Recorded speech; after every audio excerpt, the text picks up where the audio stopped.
Aduh, sedih banget gue mas. Kenapa Jal? Kirain bakal ada remontada lagi. Taunya udah gugur, sekaligus menggugurkan mimpi tim Inggris lain buat lolos dapat jatah 5 slot masih Champions League ini. Parah lah. Taunya Ramonesa soalnya Ya. Itu internal kita ya. Dan UCL udah ada nih 4 tim terbaik. Nah kalau dari Europa League sendiri udah ada 4 tim terbaik juga. Liverpool, tapi sayangnya nggak tim terbaik itu ya. Nggak di antara 4 tim terbaik itu. Dan mereka kelihatan kemarin sebenarnya nyaris bisa memberikan spark kayak kayaknya gol cepet nih, bakal kayak mungkin 3-3 dulu sampai akhirnya bisa comeback atau mungkin perpanjangan waktu, tapi ternyata golnya hanya terhenti di 1 gol saja lawan Atalanta. Kemarin gimana? Melihat sebenarnya mendominasi, mereka punya peluang juga.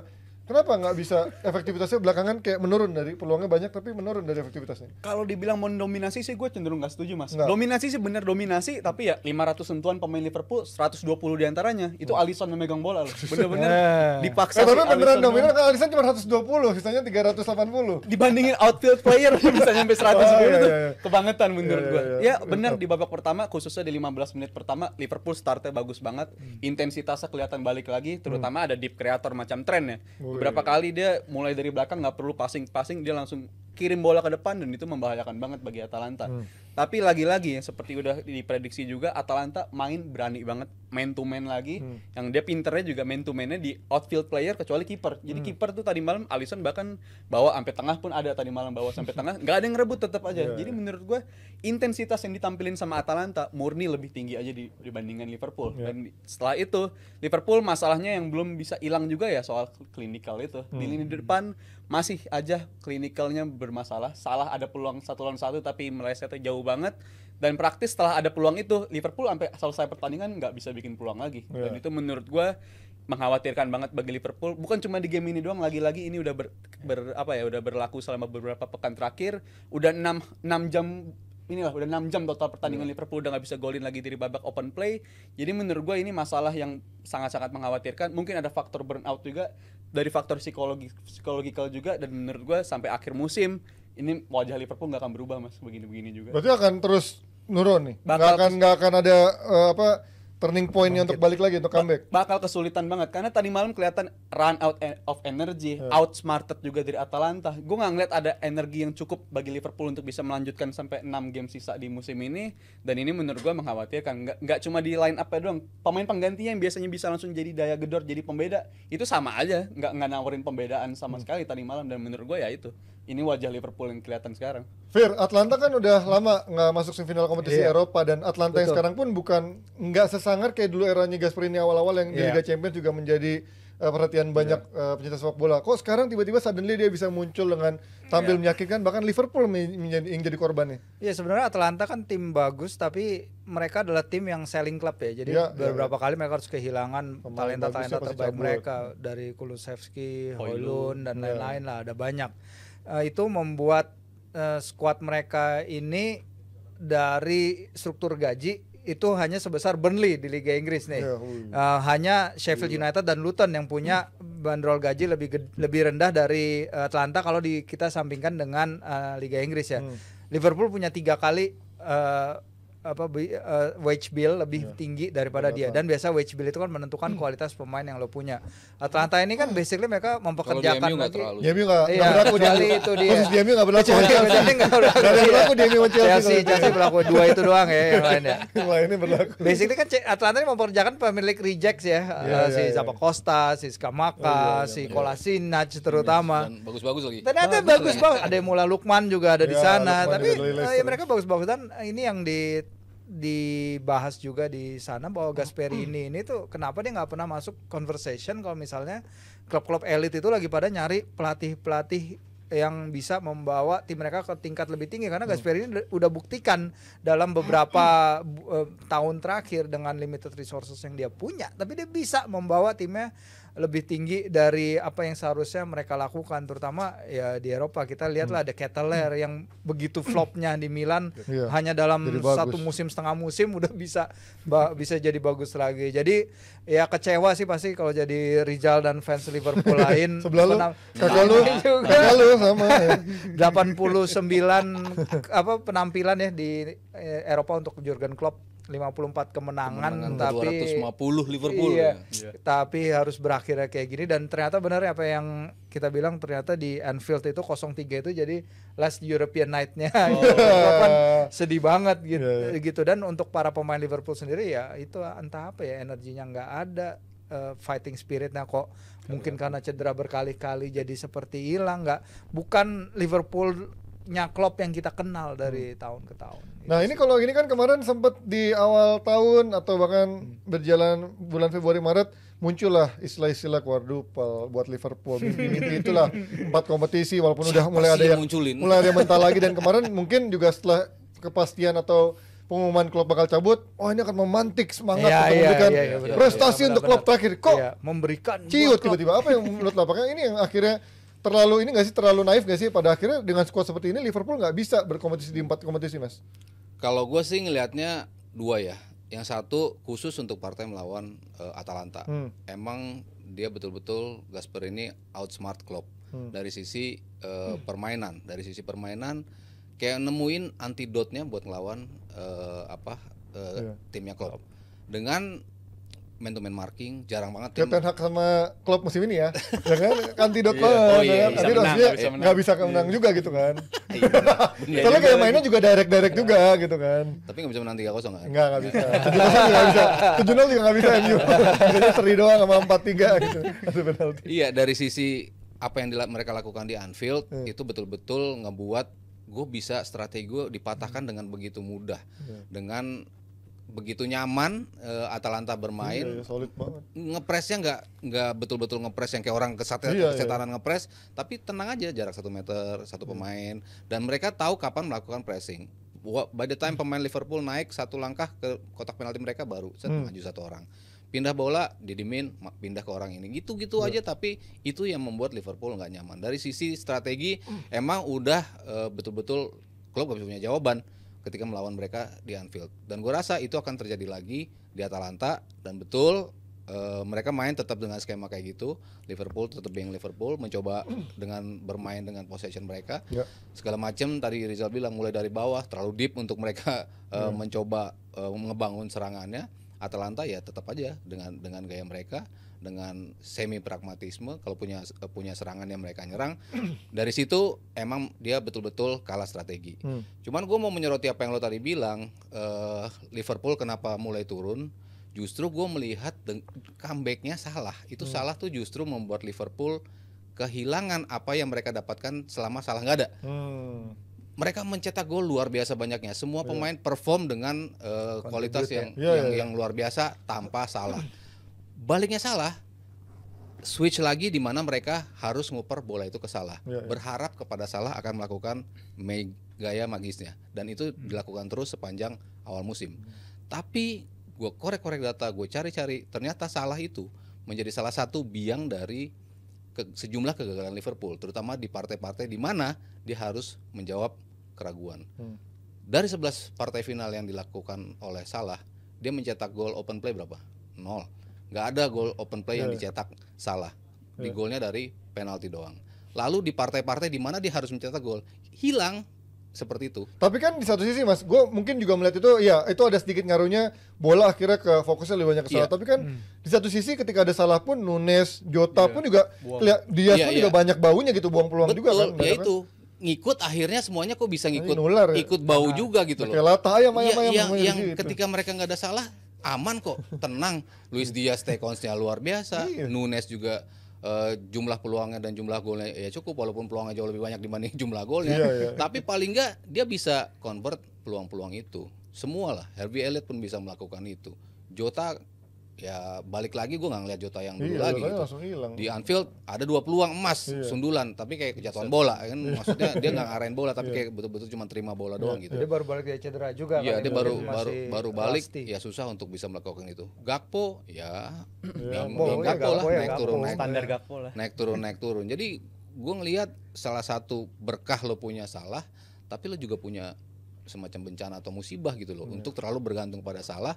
Dan ini dilakukan terus oleh pemain-pemain Liverpool yang lain. We're hoping on Salah to do his magic gitu. Tapi ternyata nggak bisa keluar di partai-partai di mana lo justru dituntut untuk bisa mencetak gol buat Liverpool. Kemarin termasuk di partai melawan Atalanta. Berarti dengan tanda berakhirnya Klopp di Liverpool akan juga sekaligus menjadi era rezimnya Salah juga akhirnya udah waktunya move on nih karena udah usianya juga tua dan juga mungkin ya udah waktunya regenerasi juga sekarang. Gue sih dilematis ya antara harus jual Salah atau pertahankan Salah. Kalau dilematisnya yang pertama, kalau ada Arab Saudi nawar dengan harga 100 juta, mungkin pikirin ada jualnya juga, pikirin jual. Tapi pilihan kedua, ada sparks dari Salah yang bikin gue berharap dia stay gitu.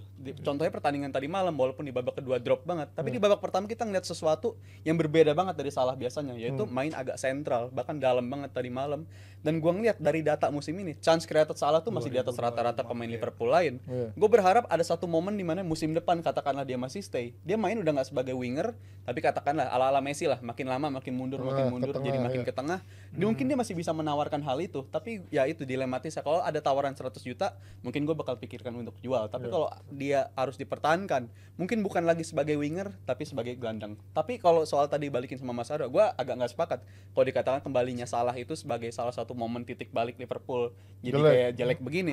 Menurut gue murni karena apa yang kita rasakan badai cedera di awal musim baru kerasanya sekarang ini kalau gue bilang. Di awal musim kita kena badai cedera, Salah away ke AFCON habis itu. Pemain-pemain yang di step up kayak macam Kepanjangannya apa tuh AFCON tuh?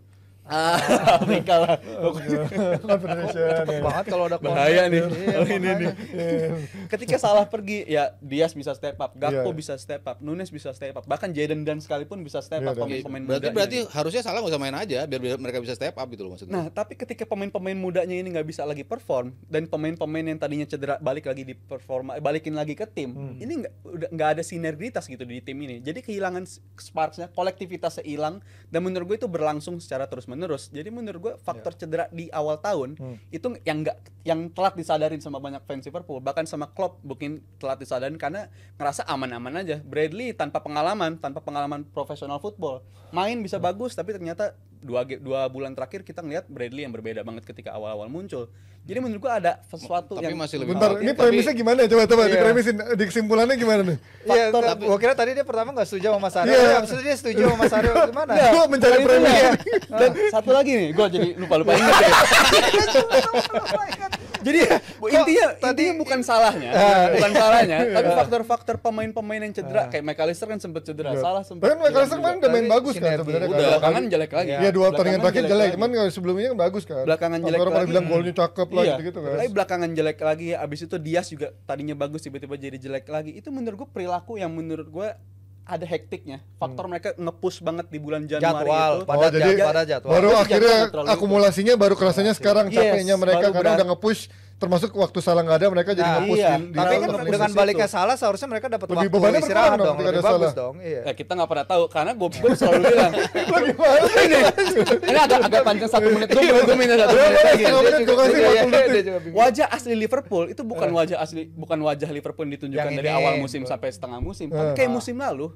Wajah Liverpool asli itu masih kayak begitu menurut gue. Masih yang kesulitan untuk menangin pertandingan, masih yang kesulitan nyiptain intensitas pertandingan segala macam. Itu menurut gue belum berubah dari Liverpool. Kita over achievement sampai sejauh ini kita bisa bersaing sama City sama Arsenal aja. Gue masih nggak ngerti kenapa kita bisa ada di tahap ini gitu, bersaing sama 3 tim ini. Liverpool yang peringkat 6 jadi yang kemarin. Seharusnya begitu menurut gue. Itu identitas asli Liverpool. 6. Dan faktor selanjutnya menurut gue salah satu faktor lain kenapa Liverpool sekarang drop banget. Ya jelas di faktor lawan United di FA Cup gitu. Itu mental blocknya di situ. Jadi itu jauh lebih damaging ketimbang faktor Salah. Jadi inilah engagement yang terbaiknya adalah karena kalah sama MU membuat damaging buat Liverpool. Itu yang lebih damaging karena gue berkaca dari tapi 2 Klopp musim kan lalu. gitu kan. Klopp kan bilang gitu kan.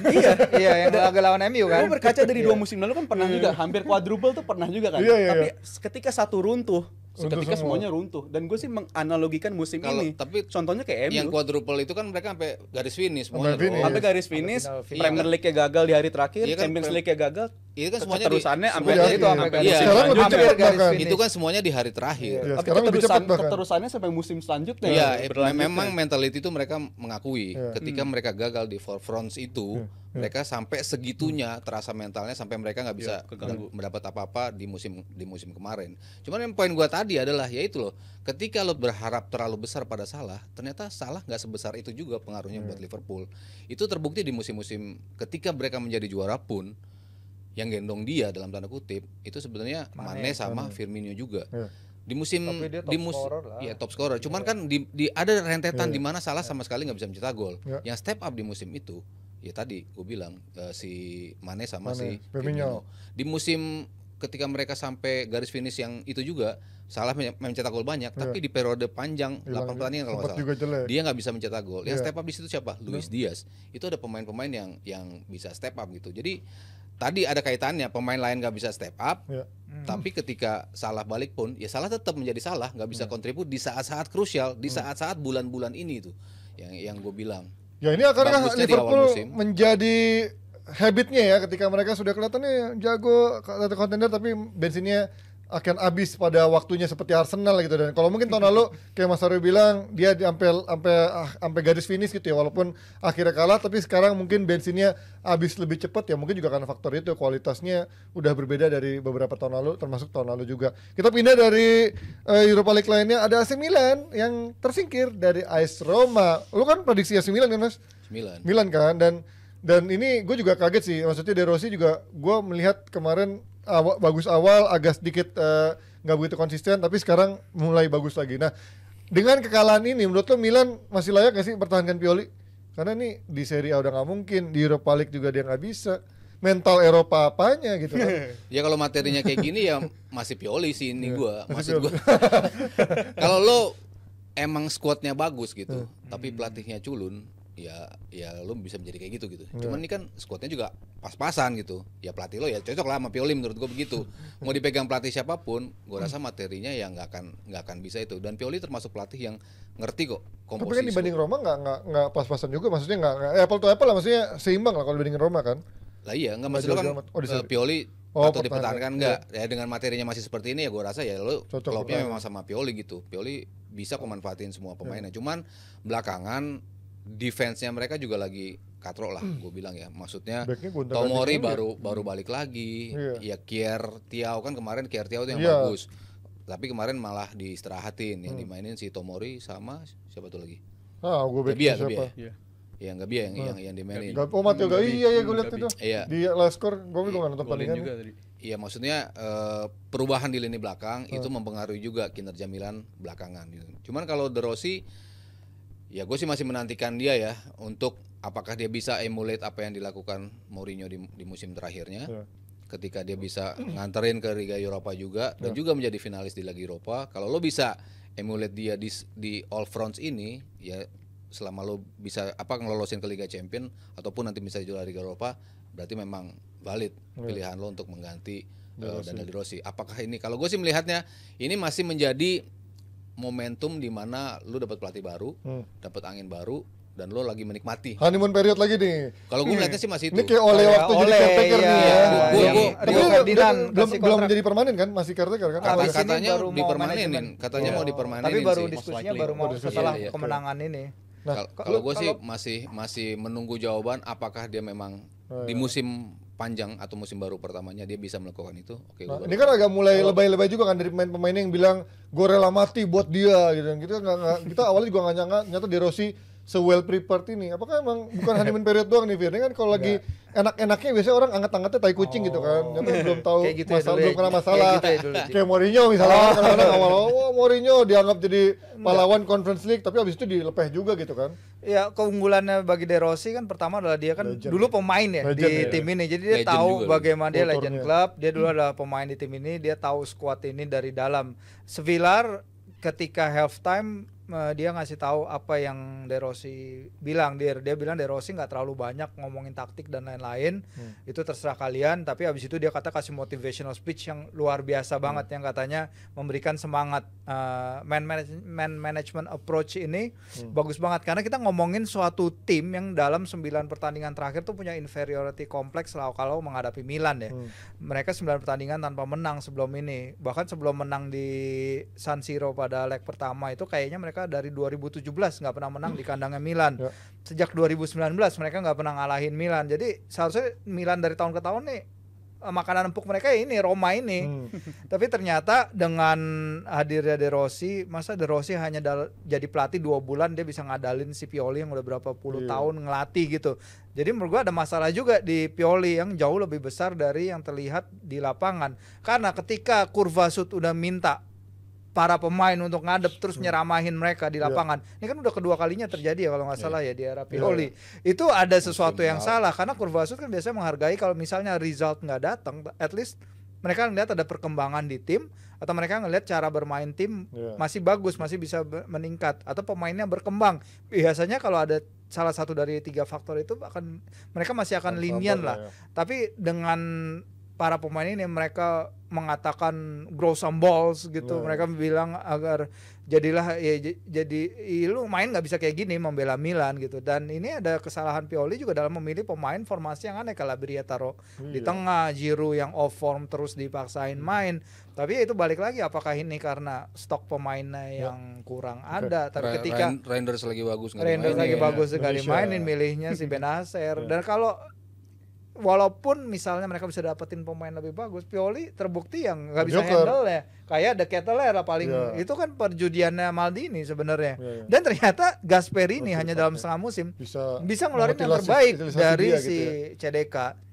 Jadi kalau gue bilang sih beban kali dia di Atalanta di Milan bisa kan juga di Milan mungkin beda bermain di Atalanta sama Milan juga kan ya, tapi bagi gue sih Pioli susah kalau kayak gini sih. Ya apakah benar Pioli menjadi masalah utama untuk Milan dan akan menjadi solusinya dengan mengganti pelatih lain atau justru memang faktor pemainnya juga sekarang di bawah Pioli ya banyak-banyak yang rata-rata air alias mediocre. Dan kita akan pindah ke topik selanjutnya tapi gue mau ingetin lagi kalau kalian mau jersey keren DPI seperti ini harganya Rp250.000 periode order mulai tanggal 17 April kemarin sampai nanti tanggal 3 Mei ditutup untuk masuk masa produksi dan ini jersinya akan dipunyai oleh pandit-pandit juga. Nanti kalian bisa punya jersey yang sama pandit-pandit. Nanti kalau main bareng sama DPI bisa pakai jersey yang kece gini ya, vintage kayak gini.